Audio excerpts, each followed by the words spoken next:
তোরে দিয়েই কোরবানি হইবে রে কালা, তোরে দিয়েই কোরবানি হইবে।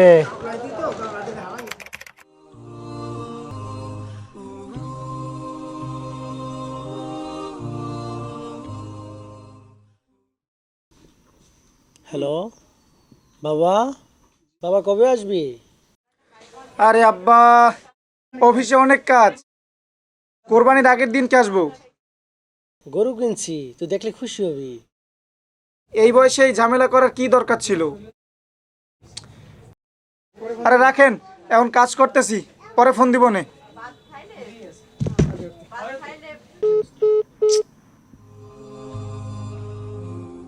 আসসালামু আলাইকুম চাচা। ওয়ালাইকুম আসসালাম ভালো ভাতিজা। আছেন চাচা? ভালো আছো? এই তো আল্লাহ রাখ। এই যে আপনি ঔষধ পাতি না খাইয়া টাকাগুলান জমাইয়া যে গরু কিনলেন, এ তো ইবিয়া নাকি? শোনো ভাতিজা, এই কোরবানির সময় আমি যদি কোরবানি না করি, আমার সন্তান ঢাকা থেকেই আসবে দেশে, তাকে নিয়ে আমি গরু গোশত খাবো, গরুর গোশত বিলাবো, এইটাই তো আনন্দ, এইটাই তো বড় ঔষধ। ও আচ্ছা আচ্ছা চাচা, আচ্ছা চাচা যাই, ভালো থাকেন। ঠিক আছে বাবা, ভালো আসসালামু থাকো। আলাইকুম। কোরবানিতে দাওয়াত তোমার আসবে, হ্যাঁ? আচ্ছা আচ্ছা চাচা। ছোটবেলা বাবা মা ছাড়া ঈদ ভাবতেই পারতাম না, আর এখন কত যে দূরে চলে গেছি।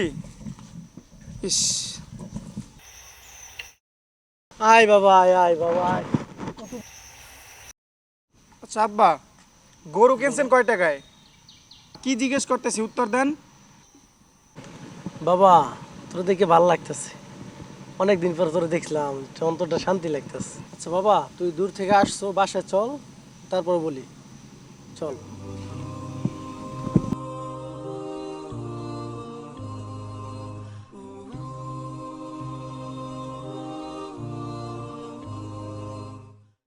হুজুর শুনছেন, ওই বাড়ির হাসেম চাচায় ঔষধ খাওয়ার টাকা জমাই জমাইয়া একটা গরু কিনছে কোরবানি দেওয়ার লাগিয়া। কে? আরে কইেন না, পোলাপান তো ডাকা থায় আয় না বাড়ি ঘরে, এরফান নেন পোলাপানের আনবে কি কিভাবে, এরফানে গরু কিনছে কোরবানি দেওয়ার লাগিয়া।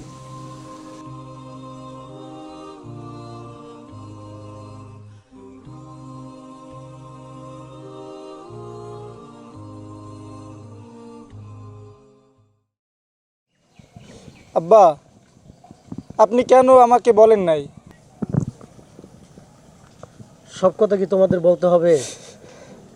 আব্বা, আমার ভুল হয়েছে, আমার মাফ করে দিয়েন। আমি সব শুনছি, আপনি কিভাবে গরু কিনছেন কোরবানির জন্য।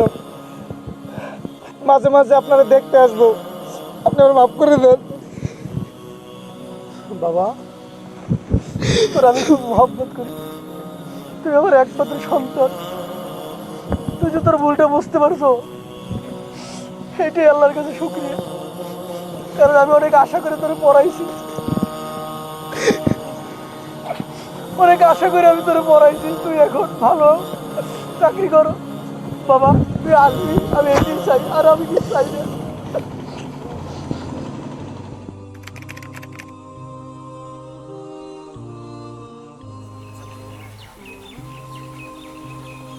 তোর ভালো হচ্ছে বাবা?